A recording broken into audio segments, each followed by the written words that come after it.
C'est maintenant l'heure de notre journal des sports. Bonsoir Lise-Laure. Bonsoir. On va parler football, c'était aujourd'hui donc la fin de la première journée de la Ligue des champions africaine. Oui, en ce moment même, le Al Ahly du Caire mène face à l'AS Vita Club, l'équipe dirigée par Florent Ibenge. Cet après-midi, donc, les Zimbabwéens du FC Platinum et les Sud-Africains du Orlando Pirates se sont neutralisés. 0-0. Victoire, du tout-puissant Mazembe, 2-0. Face au Ismaïla d'Égypte, carton pour les Tanzaniens du Simba, 3-0.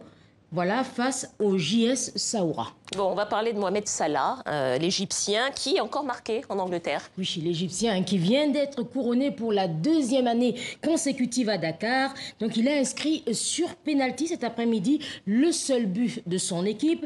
Liverpool, pour le compte donc de cette 22e journée, s'est imposé face à Brighton. Les Reds gardent la tête de la Première Ligue. Et pour son 100e match avec Liverpool, Mohamed Salah n'a pas marqué. Je rappelle que son compteur est bloqué à 8 depuis le début de saison, contrairement à son coéquipier Mohamed Salah qui lui a inscrit 14 buts. Des infos, Lise-Laure, sur le mercato pour les internationaux africains? Alors, il n'y a pas beaucoup de mouvements en ce moment, mais on va se contenter des rumeurs. Alors, ces rumeurs, Youssouf Moulombou, le capitaine de la RDC, en manque de temps de jeu au Celtic Glasgow, pourrait quitter l'Écosse car selon son entraîneur, il n'est pas très performant. L'international algérien Riyad Bouzbouz, qui vit une saison difficile avec le Betis de Séville, serait annoncé donc du côté de Bordeaux. Autre information qui est à prendre très au sérieux parce que c'est une information donnée par des quotidiens sportifs catalans. L'international nigérian, 29 ans, il s'appelle Odion Igalo.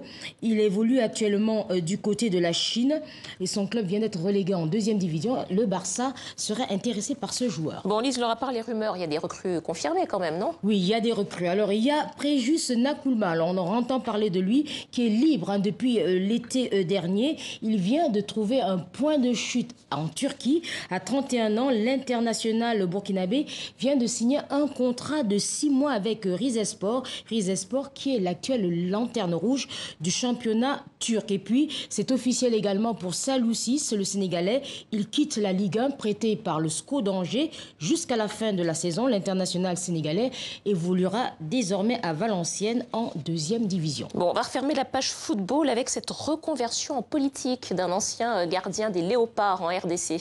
Alors, cet ancien gardien s'appelle Robert Kidiaba. Alors, il avait une façon très particulière de célébrer ses buts avec les fesses comme ça en dansant. Alors, c'est comme ça qu'il a été. Vous ne voulez pas nous le faire, là, non? La prochaine fois, c'est promis. Donc, il vient d'être élu à 42 ans député provincial de la circonscription de Lubumbashi sur la liste de Moïse Katumbi. C'est un retraité des terrains depuis 3 ans et il était entraîneur des gardiens. Et puis, en foot féminin, voici quelques images du retour au pays de Christiana Tembi Katlana, la meilleure joueuse et buteuse africaine 2018, récompensée donc au CAF Award. Le staff des Banyanya et ses coéquipiers en sélection lui ont réservé, comme vous le voyez, un accueil chaleureux. Voilà, bon, alors on va parler handball maintenant, parce qu'il n'y a pas que le foot quand même. Le mondial masculin a commencé et le bilan est assez mitigé pour les Africains. Bilan mitigé pour ce mondial qui est co-organisé par l'Allemagne et le Danemark. 4 matchs disputés par l'Égypte, l'Angola et la Tunisie. Une seule victoire pour l'instant. Alors ce soir, la Tunisie est en train actuellement d'enregistrer sa deuxième défaite face au Danemark. Et hier, il y a eu une surprise. Les Palancas Negras d'Angola ont battu sur le fil le Qatar. C'était la belle surprise de la journée. Alors demain, les Qataris comptent bien prendre leur revanche face au pharaon d'Égypte et l'Angola va affronter la Hongrie en quête d'une première victoire après son match nul face à l'Argentine. Merci Lise-Laure, je vous dis